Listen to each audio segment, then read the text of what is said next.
están llegando ahora mismo a Rusia. Siguiente clave de la tarde, volvemos a hablar de un tema que parecía un poco olvidado últimamente, que es el tema energético, tema petrolero sobre todo, y tema de la reserva estratégica de petróleo de Estados Unidos. Sobre todo, un tema que parecía olvidado, ¿no?, desde que la OPEP, la Organización de Países Productores de Petróleo, había anunciado ese recorte sorpresa un domingo, cuando todos estábamos descansando. Nadie pensaba que la OPEP pudiera estar fraguando una estrategia contra Estados Unidos, pero lo hizo. Y decimos que podía ser directamente una estrategia contra Estados Unidos porque al final la idea que tenía Arabia Saudí con ese recorte, al que al final se sumaron varios países de la OPEP, pues básicamente era que subiera el precio del crudo y que por lo tanto Estados Unidos pues no pudiera cumplir con esa estrategia perfecta, que parecía perfecta más bien, que tenía en torno al petróleo, que era rellenar los barriles de la reserva estratégica de petróleo cuando los precios del crudo hubieran bajado, estuvieran baratos, y que lo hubiera hecho después de haber vendido esos barriles cuando los precios estaban caros. Es decir, vender aquí, comprar aquí, se lleva todo esto a Estados Unidos. Pues Arabia Saudí no quería que eso ocurriera. El país saudí y Estados Unidos, desde luego, que llevan una relación bastante tormentosa, sobre todo últimamente. Así que este golpe con efecto sorpresa, sabían los saudíes que podía hacer mucho daño a esa estrategia, como digo, casi perfecta de Joe Biden. Entonces, es cierto que los precios subieron un poquito en el petróleo, en el caso de, como digo, el petróleo, después de conocer el resultado de ese anuncio sorpresa de Arabia Saudí. Vamos a ver si nuestros compañeros nos pueden poner el gráfico del petróleo para verlo desde abril más o menos, para poder ver exactamente cómo se ha movido el petróleo desde entonces, desde que Arabia Saudí a principios de abril anunció ese recorte sorpresa y cómo se ha movido hasta ahora. Porque van a ver ustedes, es verdad que subía un poquito, pero luego empezó a caer y a caer y a caer. Y bueno, lo pueden ver justo ustedes en esta gráfica. Efectivamente, a principios de abril, bueno, ya a finales de marzo empieza a subir el petróleo, sube un poquito hasta un pico que se alcanza más o menos el 17 de abril y luego empieza a caer en picado y cae encima, por debajo de donde estaba cuando se anunció ese recorte de petróleo. Y casualmente, a más movimiento en el precio del petróleo, más veces que sale en Estados Unidos el secretario de Energía a decir cosas contrarias sobre sus intenciones con la reserva estratégica de petróleo, dándonos a entender que, a diferencia de lo que él dice, porque podemos entender por tanto que son excusas, lo que nos está diciendo el secretario de Estado, a diferencia de lo que él dice, el motivo real que hay detrás de que ahora diga Estados Unidos que sí, que va a recomprar barriles este año y que luego diga que no, y viceversa, porque dice muchas cosas en un lapso de apenas 2 meses, que realmente el motivo de eso está en cómo se mueve el petróleo, en lo que hace Arabia Saudí, por ejemplo, también. Antes de nada, vamos a explicar qué es esto de la reserva estratégica de petróleo y cuál es la estrategia perfecta de la que estamos hablando en el caso de Estados Unidos. Estados Unidos tiene una reserva nacional de petróleo que utiliza realmente para tener algo ante una posible crisis, sobre todo en el tema de petróleo. Aunque la realidad es que lo que hace con esa reserva estratégica es usarlo como un negocio de oro. Tiene varias localizaciones en el país, en Estados Unidos, donde el gobierno guarda millones de barriles de crudo, propiedad, insisto, del Estado, propiedad del gobierno. ¿Y qué pasa? Pues que cuando el petróleo sube y está caro, vende barriles y por tanto los vende caros, gana dinero. Y cuando está barato, los recompra para rellenar esa reserva que ha saqueado anteriormente para vender esos barriles.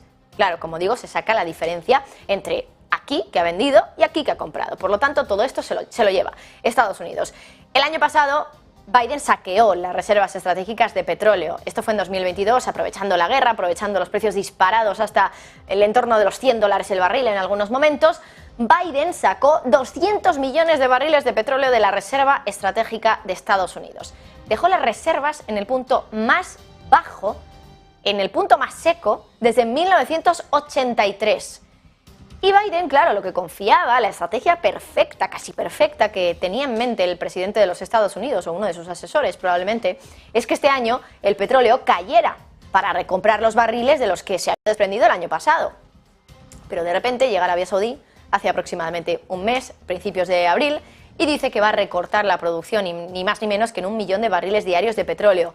Y claro, a Biden se le trastocan todos los planes, porque un recorte de más de 1 millón de barriles diarios, como dijo Arabia Saudí, pues podía hacer que el barril subiera de nuevo y mucho. Incluso algunos ya hablaban también de ese triple dígito, de los $100 el barril. la sangre no ha llegado al río al final. Al final no fue así. El Brent subió y vamos a ver si de nuevo podemos ponerles ese gráfico del petróleo. El Brent subió un poquito, hasta los $85 el barril más o menos. Pero desde entonces ha vuelto a caer y ahora está en los 74 más o menos, 75 justo ahora, en estos momentos. Casualmente coincidiendo con todos estos vaivenes, vamos a ver si podemos ponerlo desde, mira, ahí lo ven ustedes el gráfico, lo tenemos justo ahí a la derecha, abajo del todo, meses de abril, mayo, ahí ven la subida que les decía, después de anunciar ese recorte de petróleo y luego baja, después de no haber anunciado que se quite el recorte, ni mucho menos, nada de nada. Pero bueno, casualmente coincidiendo con todos esos vaivenes, el secretario de Energía de Estados Unidos va haciendo declaraciones para despistar, o bueno, no sabemos muy bien para qué, pero desde luego que despista. Después del anuncio del recorte de petróleo de Arabia Saudí, la OPEP, dice este secretario, el secretario de Energía, justo después, que van a tardar años en recomprar los barriles para rellenar la reserva estratégica y que este año nada de nada, que este año no se recompra nada. ¿Por qué? Porque hay un problema técnico, dice en su momento. Problema técnico, ¿eh? Pero ahora que el petróleo ha vuelto a caer y está por debajo de donde estaba antes del anuncio sorpresa, ahora dice otra cosa. Ayer, Granholm, el secretario de Energía de Estados Unidos, dice que las compras de petróleo para rellenar las reservas van a poder empezar tan pronto como en junio. No habla de finales de año ni nada de nada, semanas. Cuando hace semanas también decía que, bueno, que no podían asegurar que pudieran rellenar esas reservas en todo este año 2023 por problemas técnicos, por problemas de mantenimiento y que iban a tardar años en poder rellenarlas. Ahora de repente en unas semanas ya van a poder empezar a rellenar esas reservas. Claro, unas semanas después de que haya caído el precio del petróleo, como ven ustedes, desde los 86 más o menos hasta los 75 de ahora. Es que estamos hablando de pues, prácticamente un 10%, así haciendo cálculos muy rápidos, que bueno, pues desde luego es una caída bastante importante. Es decir, la pregunta está entonces en si mintió hace un mes Granholm, el secretario de Estado, sobre el motivo de no rellenar ya esa reserva, porque hace un mes decía que no se podía por mantenimiento. Hoy dice que en semanas ya van a poder empezar a comprar. Aclárese, señor Granholm, ¿en qué estamos quedando? ¿En qué van a comprar petróleo? ¿Van a rellenar esas reservas ya o no lo van a hacer? Ese es el juego del despiste que lleva ahora mismo Estados Unidos en torno al petróleo, pero ¿a quién quiere despistar? Hay varias lecturas que se pueden hacer de por qué el gobierno de Biden hoy dice algo, hoy dice Digo y mañana dice Diego. Una muy clara es la más evidente, la del precio, ¿no? La que les acabamos de contar. Una cuestión puramente económica, ¿no? No tiene nada que ver con estrategias geopolíticas, ni nacionales, ni mucho menos. Una cuestión de números. La cosa es por qué mienten en su momento y cuando creen que el precio va a subir por el recorte de Arabia Saudí. En ese momento se excusan en que tienen un problema técnico y no dicen la verdad, que es porque el precio está muy alto o creen que va a subir mucho y no tiene sentido empresarial hacer ahora esa compra. Más allá de esa evidencia, hay teorías de todo tipo, ¿eh? Más allá de una teoría económica pura y dura.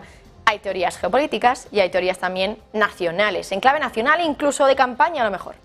Un analista del sector energético hoy le ha dicho a Reuters que podría ser este motivo por el que ahora de repente Granholm, el secretario de Energía, dice que sí, que en semanas ya pueden rellenar las reservas, que podría ser para contentar a los republicanos. Claro, justo cuando tienen que contentarles para que aumenten el techo de deuda en el Congreso, porque quedan días para que el gobierno se quede sin efectivo. 1 de junio, casualmente cuando dice ahora Granholm que van a poder empezar a comprar barriles de petróleo. Bueno, desde luego curioso cómo confluye todo, ¿no? Techo de deuda que ya tiene que subirse porque se va a entrar en default si no en Estados Unidos. Ahora que de repente dice también que en junio van a empezar a comprar barriles de petróleo, bajada de precios de petróleo, momento tenso con los republicanos para solucionar de alguna manera el problema que tienen con esa amenaza de default. Bueno, esta analista dice en Reuters también que es una estrategia del gobierno para apaciguar el tema con los republicanos, ¿no? Que están enfadados de que Biden el año pasado saqueara las reservas de petróleo en 2022. No sabemos si enfadados porque creen que el nivel de saqueo de 200 millones de barriles solo el año pasado es demasiado o porque igual les hubiera gustado a ellos también estar en esa posición y haberlo hecho ellos mismos también para ganar ese dinero por parte del gobierno. Pero no solo tiene una lectura nacional el tema, ¿eh? El analista también dice que también puede ser un claro mensaje hacia el terreno más geopolítico. Un mensaje dirigido directamente al exaliado de Estados Unidos, Arabia Saudí, el que casualmente quería fastidiarle también con ese aumento del precio del petróleo. Dice este analista, o sugiere más bien, que puede ser una manera de decirles, oye, si mantenéis los precios bajos y no hacéis más anuncios sorpresa como el que me hicisteis hace un mes, yo os compro barriles. os compro barriles de petróleo y a un precio, bueno, razonable, de $75 el barril ahora mismo. Claro, parece que Estados Unidos entonces está diciendo, como nos hagáis otra jugada, nos esperamos y os quedáis sin vuestro dinero por lo menos ahora. Es decir, sería una manera de hacer que Arabia Saudí no vuelva a hacer lo que hizo hace un mes, a hacer más anuncios de recorte de petróleo. Fue ayer cuando el secretario de Energía dijo que esperaba que Estados Unidos empezara a rellenar las reservas en junio. Es que quedan nada, quedan semanas. Y si hablamos de empezar a principios ya de junio, pues eso, 2 semanas queda prácticamente. Lo dijo en el Congreso ayer, casualmente en el Congreso, el mismo sitio donde se tiene que aprobar el techo de deuda y donde están los republicanos, que son quienes tienen la llave para que Estados Unidos no entre en default. La Casa Blanca ya dijo en su momento que iban a empezar a comprar barriles de petróleo cuando el crudo cotizara en los 67, 72 dólares el barril. Todavía no llega a estar ahí, pero está cerca. A lo mejor puede ser una manera de decirle a Arabia Saudí, te los compro ahora, no están donde yo quiero que estén, pero por lo menos te los compro, ¿no? Y no te hago la jugada de decir que me espero porque voy a tardar años en comprar esos barriles de petróleo que el año pasado vendí a casi $100 el barril incluso. Bueno, con esto